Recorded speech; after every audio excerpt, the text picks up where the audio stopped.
할렐루야. 사랑하는 이글스피드 가족 여러분, 오늘도 신실하신 주님의 은혜와 평강이 함께 하기를 빕니다. 12월 6일 수요일 아침입니다. 이 아침에 우리가 함께 나눈 하나님의 말씀은 구약성경 욥기 30장 16절에서 31절까지의 말씀입니다. 이제는 내 생명이 내 속에서 녹으니 환난 날이 나를 사로잡음이라. 밤이 되면 내 뼈가 쑤시니 나의 아픔이 쉬지 아니하는구나. 그가 큰 능력으로 나의 옷을 떨쳐버리시며 나의 옷깃처럼 나를 휘어 잡으시는구나. 하나님이 나를 진흙 가운데 던지셨고 나를 티끌과 재 같게 하셨구나. 내가 주께 부르짖으나 주께서 대답하지 아니하시오며 내가 섰사오나 주께서 나를 돌아보지 아니하시나이다. 주께서 돌이켜 내게 잔혹하게 하시고 힘있는 손으로 나를 대적하시나이다. 나를 바람 위에 들어 불려가게 하시며 무서운 힘으로 나를 던져 버리시나이다. 내가 아나이다. 주께서 나를 죽게 하사 모든 생물을 위하여 정한 집으로 돌려보내시리이다. 그러나 사람이 넘어질 때에 어찌 손을 펴지 아니하며 재앙을 당할 때에 어찌 도움을 부르짖지 아니하리이까. 고생의 나를 보내는 자를 위하여 내가 울지 아니하였는가. 빈궁한 자를 위하여 내 마음에 근심하지 아니하였는가. 내가 복을 바랐더니 화가 왔고 광명을 기다렸더니 흑암이 왔구나. 내 마음이 들끓어 고요함이 없구나. 환난 날이 내게 임하였구나. 나는 햇볕에 쬐지 않고도 검어진 피부를 가지고 걸으며 회중 가운데 서서 도움을 부르짖고 있느니라. 나는 이리의 형제요 타조의 버시로구나. 나를 덮고 있는 피부는 검어졌고 내 뼈는 열기로 말미암아 탔구나. 내 수금은 통곡이 되었고 내 피리는 애곡이 되었구나. 아멘. 오늘 본문 27절에서 욥은 다음과 같이 고백합니다. 내 마음이 들끓어 고요함이 없구나.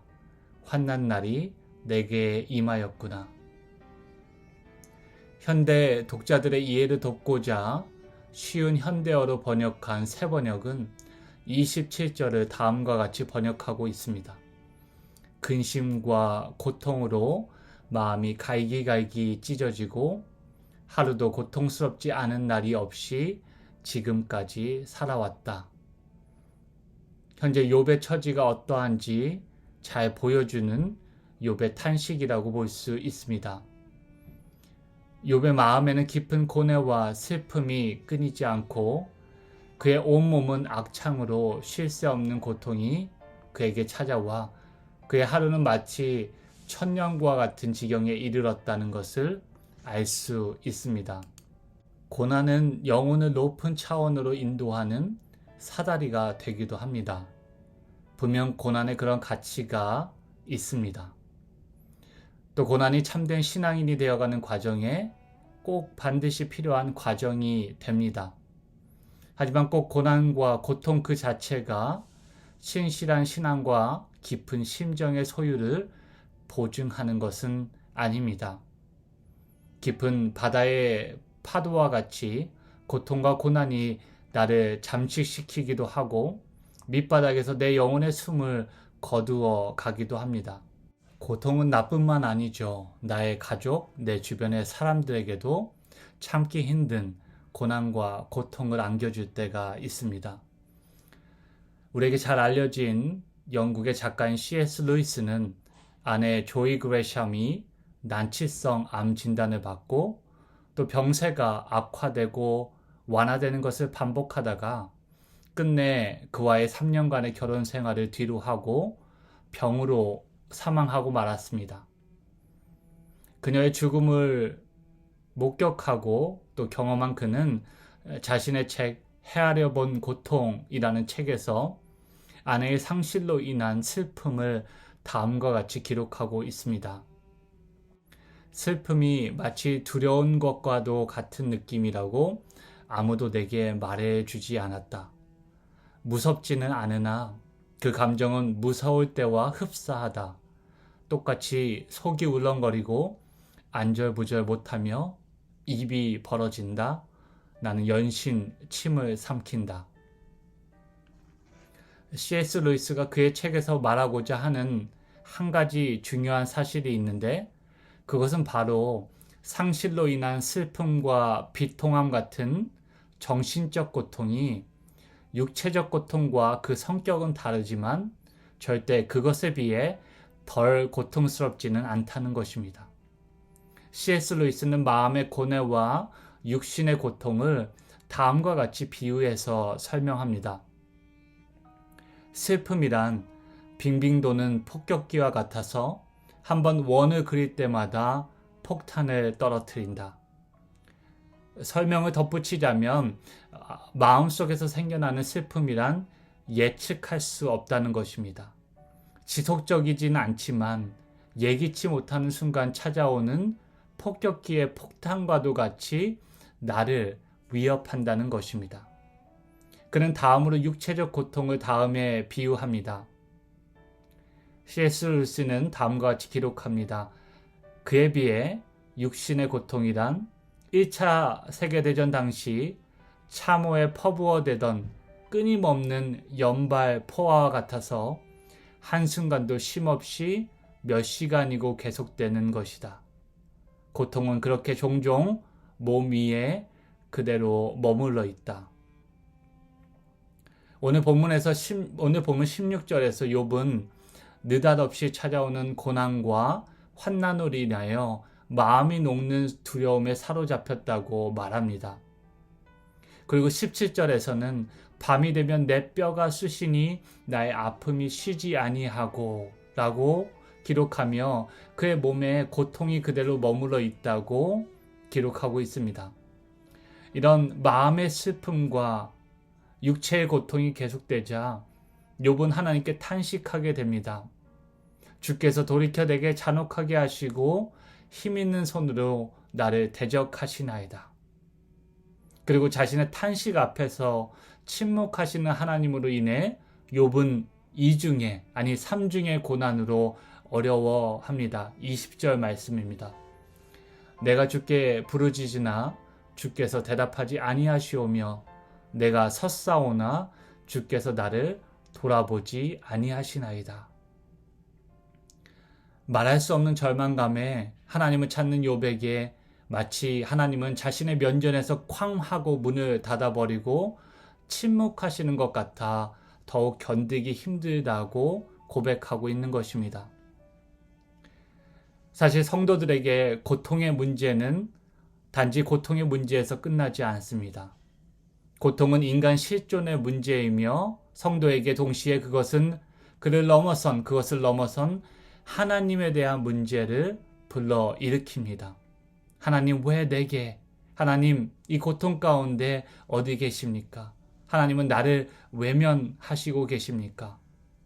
종종 고통의 문제 그 자체보다 이 하나님의 문제가 더 견디기 힘들 때가 있음을 우리는 알고 있습니다.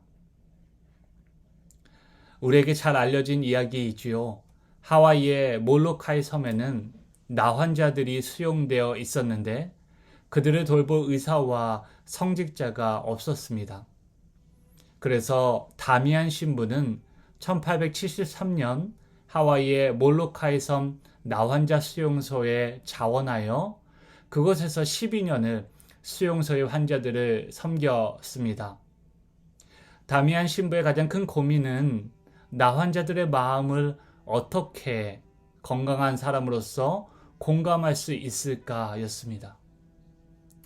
그는 나환자들을 목욕시키고 또 그들의 골마 들어간 상처를 소독하고 또 그들의 죽음을 대비하여 관을 만들어 무덤을 파고 또 그들을 위해 예배를 인도하였습니다. 그러다 어느 주일 모든 것이 바뀌게 되었습니다. 다미안 신부는 자신의 신부복을 펼쳐 자신이 나병 초기 징후를 겪고 있음을 나병 환자들에게 보여주었고 그날 다미안 신부는 이렇게 설교를 시작했다고 합니다. 우리 나환자들은 하나님이 고통받는 우리와 관계 맺는 방식도 이와 유사합니다. 기독교가 신앙으로 고백하는 삼위 하나님은 단순히 우리의 고통에 공감하시는 정도가 아니라 우리의 고통을 직접 경험하셨습니다. 욥의 탄식에 대한, 또 고통받는 모든 이들의 탄식에 대한 우리의 대답은 하나님께서 인성을 취하신 그리스도 예수 안에서, 그분은 성부 하나님과 동일한 신성을 지니시되 성령으로 잉태되신 성자 하나님으로 그를 통해 그 고통을, 우리의 고통을 직접 경험하신다는 것입니다. 성경은 하나님이 인간의 몸을 입으시고 우리가 겪고 있는 많은 악과 또 일상의 고통을 몸소 겪으셨다고 말합니다. 저명한 기독교 철학자인 엘빈 프란튼가는 이 지점에서 기독교가 다른 유신론적 종교와 차이가 있다고 말합니다. 그는 다음과 같이 말합니다. 기독교의 복음에 따르면 하나님은 자신의 피조물과 자신이 만드신 세상을 구속하기 위해서 피조물의 고통 속으로 들어와 그 고통을 함께 나누셨다. 구속이란 고통과 악의 문제에 대한 하나님의 응답이자 또 이를 해결하기 위한 하나님의 지혜이며 또 하나님의 일하심이라고 볼 수 있습니다. 그리고 그 하나님의 구속 가운데 그 구속의 중심에 성육신 사건이 있습니다. 그리스도는 이 땅 가운데 우리를 고통과 악에서 구원하셨을 뿐만 아니라 그것을 위해서 고통과 악이 가득한 세상 속으로 들어오셔서 또 그 가운데 우리를 온전하며 또 새로운 피조물로 재창조하신 분입니다. 대림절을 지나고 있습니다. 대림절 첫째 주를 시작하며 우리는 소망의 빛에 불을 켰습니다. 소망의 빛이 되신 예수 그리스도가 바라기는 우리의 영혼 속에 깊이 파고들기를 빕니다. 고통과 슬픔으로 깨어진 우리 영혼의 틈 사이에 그리스도의 소망의 빛이 더 환하게 비춰지기를 바라고 또 기도합니다. 슬픔과 또 고난으로 흙과 같이 티끌과 같이 마른 영혼의 회복과 구원의 빛이 비쳐 우리 마른 뼈들이 연결되고 힘줄이 오르고 살이 오르고 새 가죽이 덮이는 은혜가 있기를 간절히 소원하며 기도합니다. 함께 기도하시겠습니다. 주님, 대림절을 지나며 고통과 시름이 가득한 이 땅 가운데 찾아오신 예수님을 다시 한번 기억합니다. 고통의 시간에도 우리가 하나님을 여전히 신뢰하는 이유는 우리가 예수 그리스도를 통해 하나님이 우리를 사랑하시며 우리를 돌보시는 분임을 믿고 확신하기 때문입니다. 당신이 만드신 이 피조물과 세상을 악과 고통의 문제에서 구속하고자 피조물의 고통 속으로 들어와 그 고통을 함께 나누신 주님을 묵상하는 계절이 되게 하시고 또 고통을 온몸으로 헤쳐나가신 예수님을 기억하며 하나님께서 우리를 긍휼하게 여기신다는 사실을 잊지 않고 기억하는 대림절이 되게 하시옵소서. 우리와 늘 함께 하시며 우리를 위해 일하시는 예수 그리스도의 이름으로 기도하옵나이다. 아멘. 함께 나눈 말씀을 기억하시고 이 아침에 계속해서 기도하시기 바랍니다. 오늘도 임마누엘 하나님과 동행하는 그런 복된 하루가 되기를 바랍니다.